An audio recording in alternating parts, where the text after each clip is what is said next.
What is the few things which you check in the interview if we are talking about the technical aspect? There were 10 SQL questions and we will give 1 hour. So if you think you don't know anything and ChatGPT will do, it will not. But the main problem they have faced is that what they write in their resume. I don't believe much in certifications. I believe in skills. So what do you think that should be the right approach for them to learn SQL? I will tell you one thing honestly, people think that things are changing very fast. It is about problem solving, how you can think. Hi, welcome back to my channel, and in today's podcast we will be having Ankit Bansal with us, and we will be talking about all the possible questions which came to your mind whenever you are trying to transition your career to the data field. Maybe how to prepare for that, how to start initially, what kind of questions will be asked, maybe what I can write in my resume if I have never worked into the data field. All these kind of small or big questions we will be covering in the next couple of minutes. So stay tuned and check this video out. First of all, thank you so much, sir, for taking out your time to have this in the podcast. Today's podcast is all about your journey and what you have been into from your first day and your platform, which is NAMASTESQL. So we will be talking about that. Thank you, Manya, for inviting me. It's always great to talk to young people and get their inputs, like what they think about data, right? We have been working from like 14, 15 years. But someone new who is entering in this world, talking to them, it's a pleasure for us. Yeah. Yes. Okay, sir. So I know that you have been into this NAMASTESQL for a couple of years now. But I just wanted to know, like, how you have started your journey. Like, what was your first step into this data world? So actually, it was not like I planned for to enter into data world. So typically, I was placed in INFOSYS as a campus placement back in 2010, and then there was a generic training in Mysore, and then we had a stream training in SAP ABAP. So we were supposed to work on SAP ABAP. And I was in Mangalore, not Bangalore, Mangalore in Karnataka. Okay. Yeah. So there we were sitting on bench for around 2-3 months, and there were no projects on SAP ABAP. So someone said that you can move to ETL. There are a lot of projects, and ETL was very hot during those days. So we were put into ETL project. It was IBM data stage tool. So we started working on data. It was not something we chose. It is just that was the only option we had at that point, and then things happened automatically after that. Okay. So is your first job after INFOSYS also into this data field, or it was a different role altogether? No, I think from there on it is all data related jobs. INFOSYS, then IBM also I joined as a IBM data stage developer. Then I joined NAS. I worked a lot on SQL, actually NetData, but interview was on data stage plus SQL only. And then I moved to Deloitte. In Deloitte, it was product development, but again, ETL, data warehousing, SQL, these kind of interviews in Deloitte as well. And then in Amazon, obviously, all related to data. Yeah, I have been into data from first day till today. Yeah. Okay. So when you are saying that from 2010 you are in this particular field, now it is 2025. So what do you think that changed during the time, and what is the projection we can think for the next future? So I will tell you one thing honestly. People think that things are changing very fast. Maybe platforms are changing, tools are changing, but fundamentals are still same, Still people are struggling with fundamentals, struggling with writing SQLs, struggling with understanding data modeling, data warehousing. See, so earlier there were tools like ETL, data stage, Informatica, they are still there, right? Then this big data framework came, Hadoop, Spark.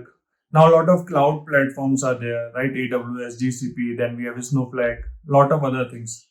But fundamentals are still same, right? Whatever things we used to do that time, now also we are doing the same things. It is only the way we do it is different, right? So I don't think much has changed. So if your fundamentals are strong, tools and technology you will adopt very quickly, and in the future also it will remain the same thing. I don't think that is going to change anyway. Yeah, so obviously you will be continuously learning the new tool. It's just that your base will be the same. Right. That is absolutely correct. Okay, so in this particular journey, you have maybe interviewed a couple of people, right, for this data role. So, what is the few things which you check in the interview if we are talking about the technical aspect? Okay, so mostly interviews that I have taken are like data analyst or data engineer. These two kinds of interviews I have taken, right? In Amazon, I would have taken at least 50 interviews, right? So generally the first round we take is SQL. So SQL is not just about syntax of SQL, right? It is about problem solving, how you can think, right? So SQL is the language of database, language of data, right? Like we are talking in English or Hindi. Similarly, if you talk about language of data, it is SQL, very natural to data, right?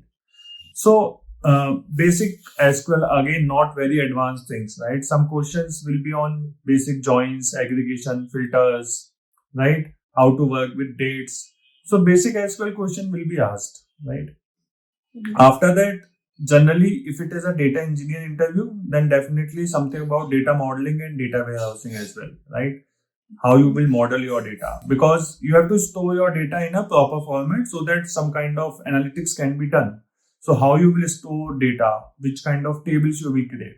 So a basic fundamentals of that, right? So if these two things are clear, then if the role requires Python as well, so we will ask some basic questions on Python as well, not very advanced again, but you should be able to code in Python, right? You should be able to work with new libraries, should know basic of pandas, right? So again, nothing fancy, right? But I feel most of the people struggle with fundamentals only. So I'll tell you one more fact actually. In Amazon, we used to take initial screening round, right? In that, there were 10 SQL questions and we will give 1 hour. Now, 80% of the people were not able to solve that only, so only 20% will go to next round. So you can understand that people are learning all the fancy things, but their fundamentals are not clear. So I always emphasizes that work on your fundamentals, double down on that, and these all new things are very easy to adopt. So if we talk about in the freshers point of view, so Yeah. if someone is starting learning SQL for the first time, and let's consider that person is coming from the non-technical background, so what do you think that should be the right approach for them to learn SQL? So for freshers, it is like typically first start with databases, right? What are databases? What is a primary key, right? Very fundamental thing, how to create tables, what are constraints, right? How you store data, how you update data, right? So very fundamentals you should focus on first before jumping into writing SQL queries, right? What is ACID? How do you make sure that there are no double entries in your database, right? How you remove duplicates. These things you should first cover, right? Maybe you can read a book or you can have some articles online, right?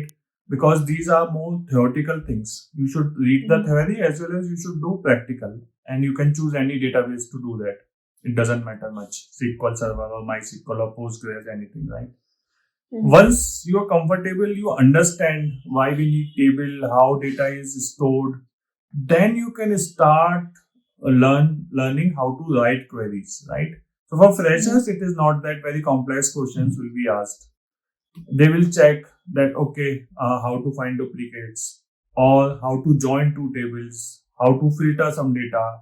Let's say I want data of last year, right, from my orders table, how you will do that, how you will aggregate the data. So joins, aggregations, some filters, that's it. Nothing much for freshers.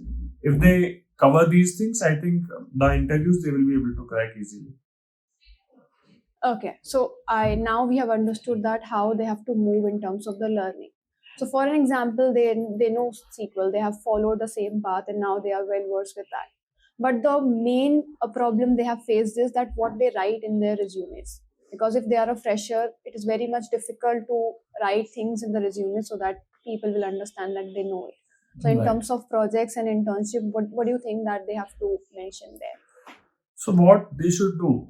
So let's say they can take one project, right? Let's say library system they are creating, or any project, e-commerce website, database they are creating, whatever interests them, right? and create a GitHub profile, right? Now in GitHub, you can put everything, whatever your thought process from starting. That okay, this project is for this purpose. I'm creating a database management system for a e-commerce website or a library or whatever, right? Then they should put out that what will be the features. Let's say if it is library, right? In library, what all can be done? Someone can buy take the book, return the book. You can keep for 10 days, 20 days. So first list down what all data points you need to store in your database, right? And then accordingly, you design the tables. Okay, I will keep this information in one table. Like whatever users are there should go to one table, right? Whatever books I have should go to one table, right? Whoever is borrowing the book, those entries should go to one table. So those kind of table structure you have to create, right? You can learn about little bit data modeling, 1NF, 2NF, and third normal form I'm talking about. First normal form, second normal form, third normal form. You can little bit study about it, and then you can take help from ChatGPT and all, and create a proper write-up on GitHub, right? And then you create all your scripts, right? Create table scripts, right? And insert some data in your tables. And then you can write some queries, right? That how many books are borrowed at today. So how will you write a query, right? How many books have not taken by anyone, right? Write a query for that. Or which is the most frequently borrowed book, right? So these kind of questions you can create and then write queries. So it will be an end-to-end database management system, and you are also doing some kind of analytics, that which books is frequently going, which is stale. These kind of things you can do, right? It doesn't take much time.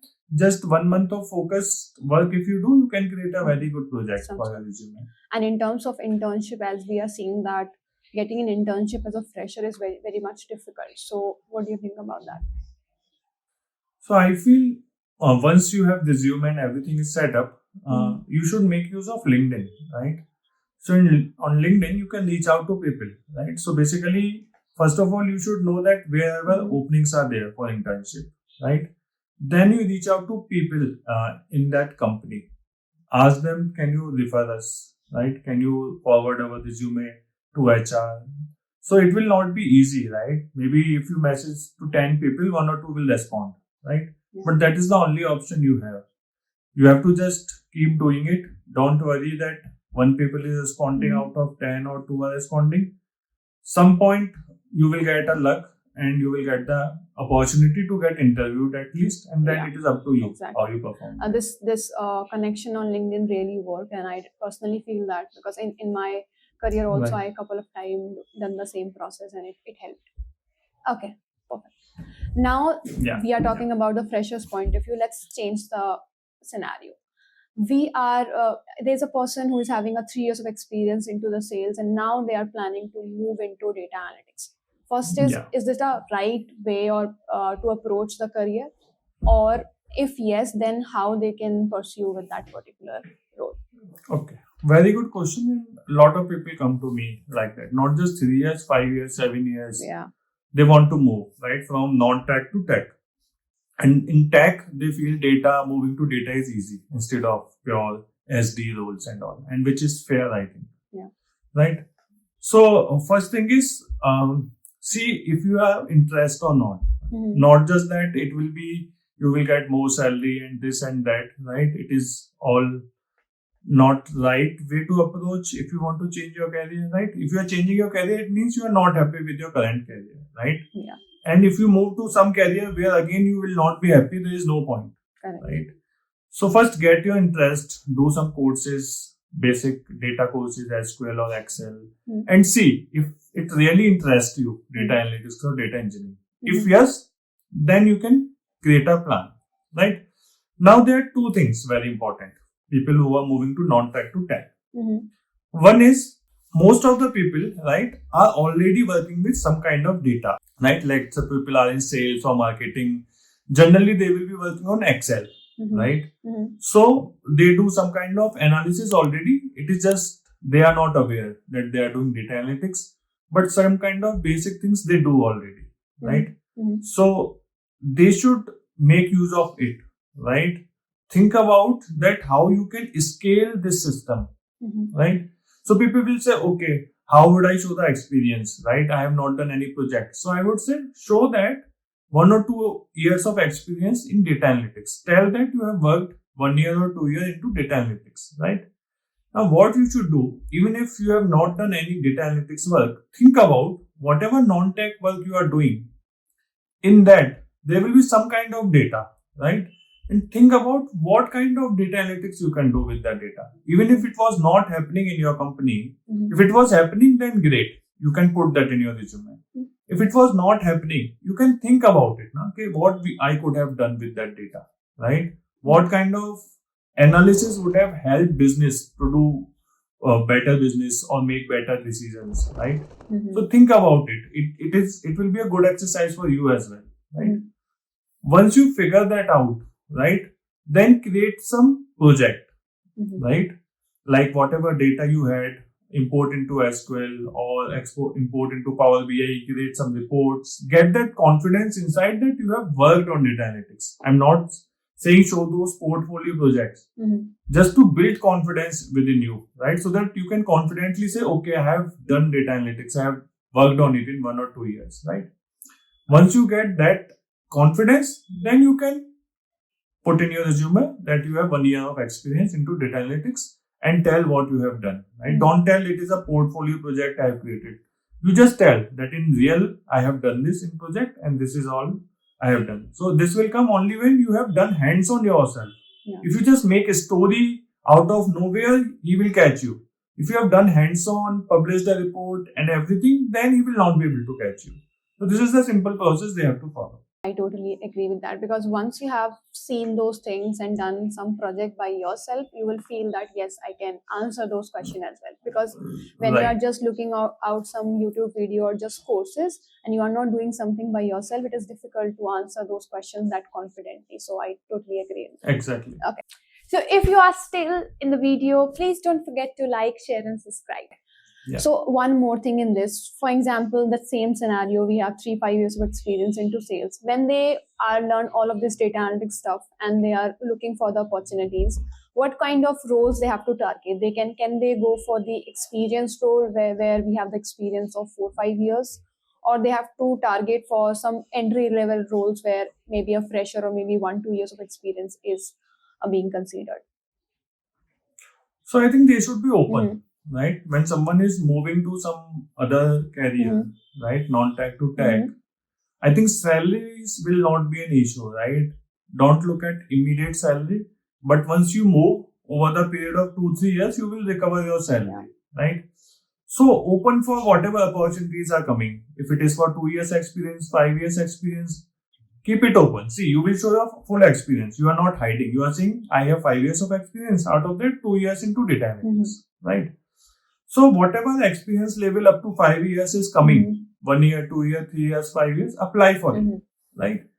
Because you never know where you will fit, right? Because sometimes what happens, whatever you know, these are the things companies looking for exactly, right? And maybe they were looking for 5 years guy. And if you're able to do it, then great. You will also get a good salary, right? So just give as many interviews. Don't worry that you will be rejected. It is a 5 years experience guy they're expecting. It's okay. You will be rejected maximum, nothing more than that, right? But you will get some experience of interview. So whatever interview opportunities are coming, give it. Sounds good. Okay, so I have one more question regarding the interviews which we are talking about. Some people say that there is some SQL question which is asked to me. I was not sure about the query, so I dropped that question and anything about that. So what do you think that if a question is asked in an interview and we are not sure what will be the final output, but we know the approach. So can we explain that approach in the interview? And if we are not writing the query, that will be fine with the interviewer. So will they be consider that? How we have to approach this kind of situation, or we can just quit that question altogether? Okay, so see, there are two kinds of interview. One is they will give you some link, hacker rank link, and you will have to solve problems. In that you can't do much. Either you are able to solve it or not solve it, right? If you are not able to solve it, you will be rejected. As simple as that. But if you are having a face-to-face interview, right? Then irrespective of you know the answer or not, you should always tell the approach, right? when you are solving question, it is not just you write a query and give it, okay, this is my query. You explain it, right? That what is your thought process. Sometimes it might be possible you have understood the question wrong, right? So when you are telling, okay, this is what I need, this is what I need, and you are explaining interviewer, he will correct you. No, this is not what I asked. This is what we want, right? So throughout your question solving, you should interact with your interviewer that this is what I'm thinking. And in that process, even if you are able to reach 60, 70, 80%, it is absolutely fine, right? No one is expecting that you should be able to write 100%. If you are able to write, then great. But at least if you are able to tell your approach and you are struggling with syntax a little bit, it is fine. It is fine. I think most of the times it will be fine. Yes. Okay, so it is not like that you have to be 100% correct with your query. It's just that you have to approach your questions correctly. So that problem solving skill and your basic understanding about the process. Okay, sounds good. Yes. Now, in terms of the soft skills, if we are talking about that hard skills, we know that based upon the role, we have to learn SQL, Power BI, and Python. But if we just talk about in general, what other soft skills are required for these kind of data roles? So what are those and how we have to learn those skills basically? Okay, so soft skills will not be of much help in interviews. I mean, basic soft skills you should have, how to communicate, how to tell your approach like we were talking. But when you are working, then your tech skills and soft skills have same weightage for your career success, right? Because when you're working in data, right? So in software development, what happens? Someone is saying, I want to build this website and this should be this button you create and this and that. It is more technical, right? Now in data, it's a different story, right? There is always a gray area, right? It is not always black and white. So someone is telling you, I need this report, right?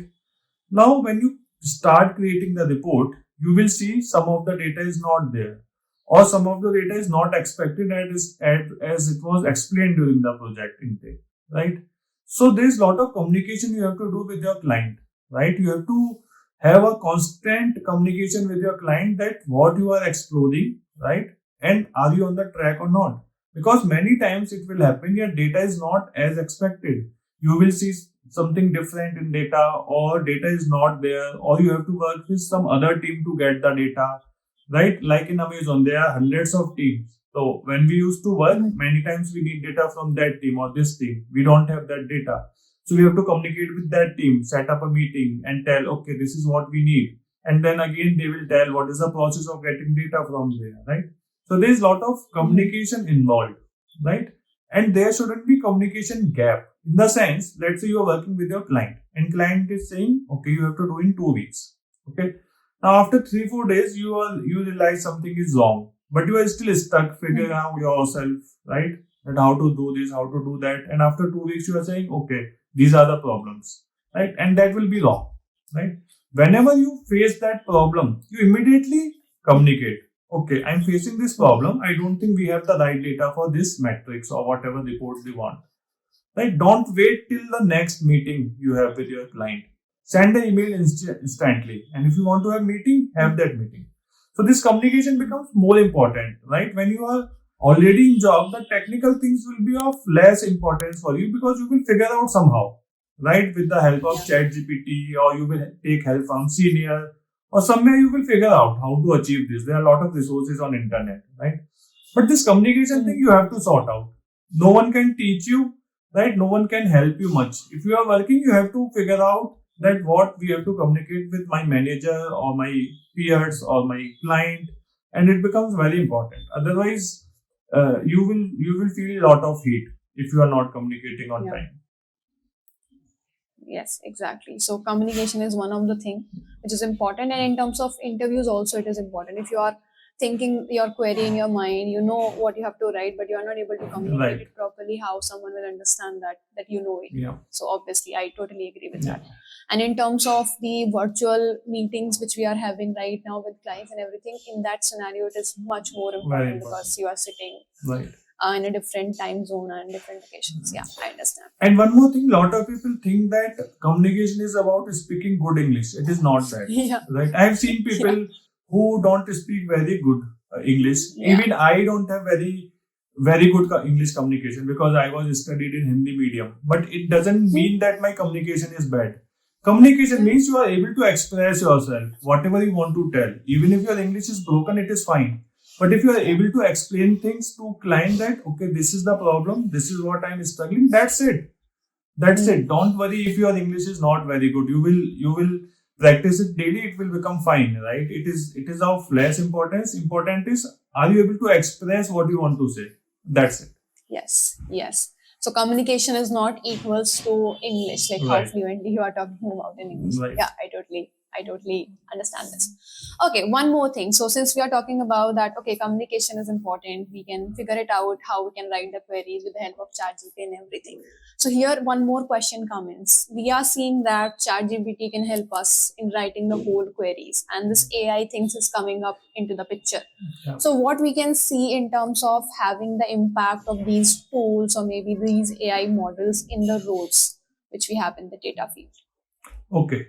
So to be honest, I'm also using ChatGPT and all these AI tools a lot in my day-to-day work, right? Mm-hmm. But it is helping me because I already know what I do, right? Mm-hmm. If I don't know, let's say if I start some project on Java and I don't know Mhm. Java, I have not studied Mhm. Java, right? And if I start asking question that give me this code, that code, I will mess up things for sure. Yeah. Because I don't know what it is writing, right? I'm just blindly believing, okay, this will be fine. ChatGPT is giving me, right? And if I want to make any changes again, I will struggle because I don't know. So if you think you don't know anything and ChatGPT will do, it will not, right? What it will do is, if you are 10x, it will make you 100x. You can do your work much faster if you know the things, whatever you are asking. You just need a way to speed up your things, right? Then it will help. For example, I create a lot of SQL questions for NAMASTESQL platform as well, right? So before ChatGPT, we have to create data manually, right? Let's say if I need 50 records in my table for the question to cover all the corner cases, then manually we have to create data, right? And make sure that everything is fine. Now what happens? We tell ChatGPT, okay, so this is my question and this should be the table structure. Can you give me some data? Right? We will tell ChatGPT that cover all the corner cases, right? But still ChatGPT will make mistake, right? But if you see 70-80% work is done, right? We just have to do that 20-30% work to make sure all the corner cases are covered. If not, we will insert some more data. That's it, right? So if you know things, then it will speed you up. If you don't know anything, then it will be like minus. You will go in negative, right? Whatever you are doing, it will just mess up. And you will have to again take help from someone who is experienced. So learn the things, whatever field you are, make sure your again fundamentals are clear, then this ChatGPT and AI can help you. Otherwise, it is of no use. Yeah. Especially for freshers who are learning new things, try to learn from books and practical things. Don't do ChatGPT much, right? Once you are comfortable with something, then you go to ChatGPT. Yes, correct. So don't consider ChatGPT is going to take your job or something like that. It's just that it is there to help you. It So is there when to you help. Yeah. Yeah. There is When a you saying also that AI will not replace you, but the people who are using AI will replace you. Yeah. Yes, exactly. So you have to be smart. You have to use it so that your work will be less time consuming, and you will definitely able to help. Perfect. Yeah. So we have talked about a couple of things, experiences, skills, and all of that. There is one more question which comes up: certifications. So if you are coming from a non-tech background, or maybe you are from the tech background, but you still want to go into some field which is required, specific kind of a fields. So going for a certification which is provided by a couple of tech companies is a good idea, or we have to go for certification which is provided by Microsoft or Google, big companies which are there in this field. Okay. So first thing is, so I'll tell you, I have not done any certifications in my life. Never. There was one compulsory certification we had to do in INFOSYS for data stage. For that also we got dumps. So I gave that certificate. Otherwise, I have not given any certification as such. I don't believe much in certifications, right? I believe in skills, right? That if you have the right skills, if you are able to showcase that in your resume using portfolio or GitHub, I think you will get a call and then you will be able to crack it. But if you want to do certifications, right, sometimes it is important. Like some companies have started asking, like if they have a requirement of, let's say, Snowflake or AWS, you should have certifications in that, right? Mhm. So those certifications you can do, but the certifications provided by EdTech are of no use, right? For example, you can take a course from NAMASTESQL, right? Mhm. And once you complete the course, you will get a certificate, right? But if you get a certificate, doesn't mean you know it. You can just mark all chapters as complete. You don't do any practice, right? We are not checking everything, how much assignments you are doing and whatever you are doing, right? You can mark everything as a complete and certificate will be generated.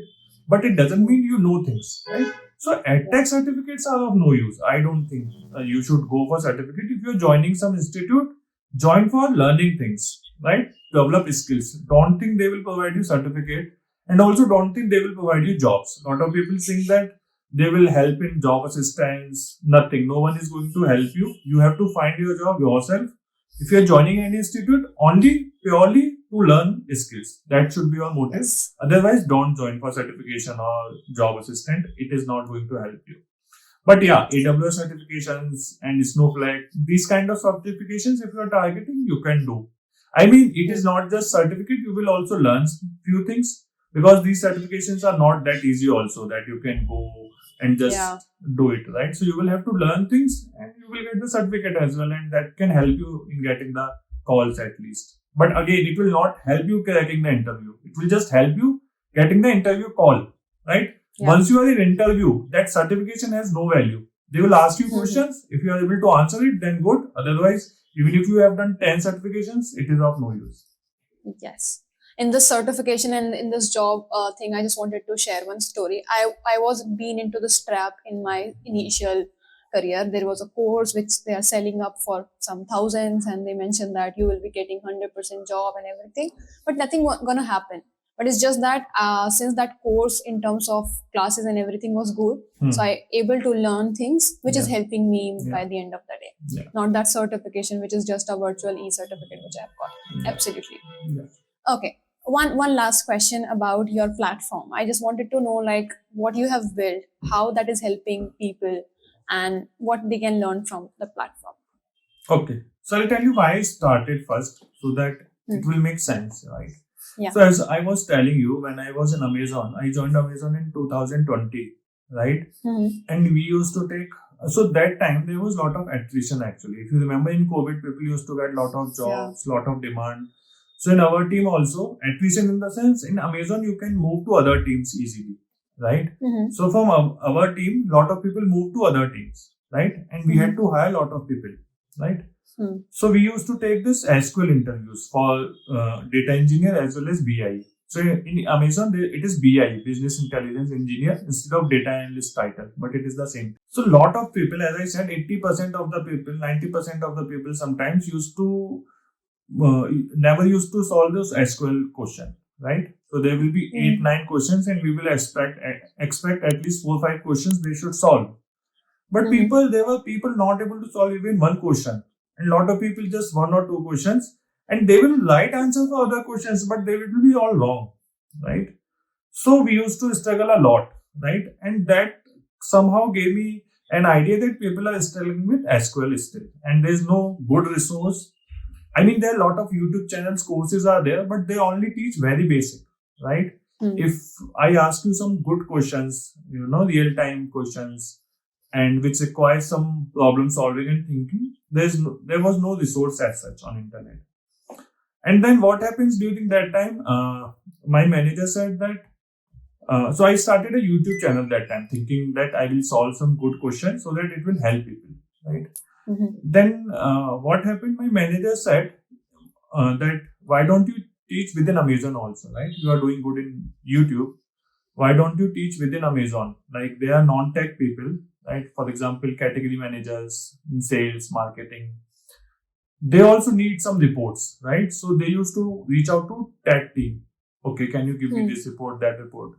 So idea was to enable them and do self-serve analytics, right? If they can, at least some basic reports they can generate yourself instead of relying on technical team all the time, right? So I only gave SQL training to at least 200 people, right, across globe. We had 3 timings, two for US and for India and for EMEA. Different timings we gave training. And there was some amazing responses, right? Many people, said that a lot of reports they are able to generate themselves now, right? And we got 4.8 rating out of 5, right? Later, we gave training on Amazon QuickSight as well. So similar to Tableau Power BI, we have a Amazon QuickSight, so that they can create reports themselves only, right? They can query data and create the report. So a lot of projects which they submitted to technical team, they took it back that we can only do ourselves, right? And that was a moment I realized that I can teach well as well, right? From YouTube also I was getting good response, but again teaching live is a different thing completely, right? Yeah. So that gave me good confidence. So then I launched NAMASTESQL. I started with the SQL course at that point because I was working in Amazon and I didn't have much time. Because when you are launching a course, you have to do a lot of work. But SQL was something bread and butter for me. I used to do every day. So I thought I don't need to put much effort. I can easily do SQL. So I started with SQL and the response was just amazing, right? Because our courses are not just theoretical. It is full practical courses, right? I code during the sessions. I will tell you how things works. We will create a good story. It is not just dummy syntaxes we are telling, right? So we give a real-time experience and good projects, right? And then later last year in 2023 Feb, I left my job, right? Amazon, I started doing it full time. NAMASTESQL, YouTube, LinkedIn. And then we launched many courses, right? Recently, we launched Python for data engineering. Again, very good response. We have analytics engineering bootcamp. And then last year, we launched a platform to practice questions as well, right? For example, Lead Code is there, right? Yeah. Now, Lead Code is more famous for questions, DSA and all, right? But for SQL, it is not that great, at least I feel, right? The questions and the interface is not that great for to practice Python or this SQL, right? So we built a platform as well. There you can solve questions in different compilers. We have MySQL, SQL Server, Postgres, we have Pandas, Python, we have PySpark also recently. So you can solve questions in different compilers, right? And most of these platforms that we have in market are US based, right? Most of the companies are from US and their prices are very high, right? Because they are generally in USD, right? So as we are in India, right, our prices are India specific, very, very low prices compared to all other platforms. Whatever platform you see, ours will be lowest, but quality is highest, right? There is no compromise on the quality, right? So basically, idea was that lot of people who are not able to afford those platforms, right, they can do on NAMASTESQL, right? And we have sales also, right? Many times we have sale like Independence Day sales, or many occasions we give discounts as well, right? So during those time, people can buy, and I mean it is very less than 50% whatever you have on the US websites, right? So overall, it is helping. We recently crossed 50,000 students on NAMASTESQL, which was a big milestone for us. Yeah. So it is going great. Yeah, congratulations for that. Yeah, And thank you so much Yeah. for this insight. And I definitely want people who are watching this video, definitely go on the platform and explore that. And most probably you will be able to find some insight out of it. Yeah. Okay, so last question for today. I just wanted to know any specific feedback or many specific insight which you want to give to the freshers or maybe anyone who is learning this analytics for the first time. So for freshers, I think I would say that don't, see so many things are there going on in the data field, right? People are just learning hundreds of tools, GCP, AWS. I have seen resumes of freshers. They have written everything, whatever is there on the internet, right? GCP, AWS, Azure, SQL, Excel, Tableau, Power BI, whatever they can write. If you ask them anything, they don't know anything. They will not able to write a single query, I'm sure, right? Yeah. So don't make your resume so busy, right? It will be simple resume. If you write 2 things or 3 things, you should know it. That's it. right? Hmm. If you can just learn, I'll tell you, any fresher, right? If they know basic Excel, right? How to work with Excel, basic SQL, and one BI tool, again basic, like Power BI or Tableau, how to create simple reports. Little bit more focused on SQL because a lot of interview focus on SQL only. Other things are, they will just ask, if you know basic, it is okay. So don't think about that you have to learn everything as a fresher. If you learn, that is good. But first, this foundation should be strong. Excel, SQL, and one BI tool.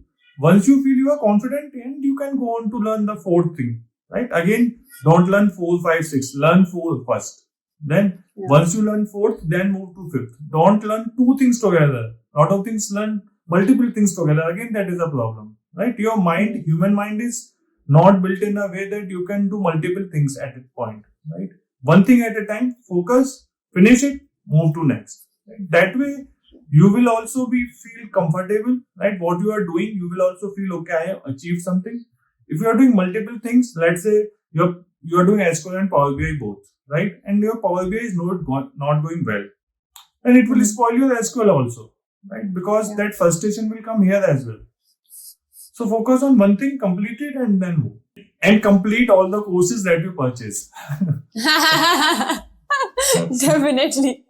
Don't just buy and keep it in your bucket list. Yeah. Buy only smartly, and if you're buying something, definitely complete that. Yes. Yeah. And do your research before buying. Don't do your research after buying your course. Yeah. Money is important. Your money is gone already now. What to research? Just do it. Yeah. Okay. So thank you so much, sir. Thank you for your time. I will definitely want everyone to follow whatever you have mentioned. And thank you so much for your time. If you have found this video insightful, so don't forget to like, share, and subscribe. And we will be coming soon with a new such video. Thank you so much. Please comment down the person name who you wanted to look for the next podcast.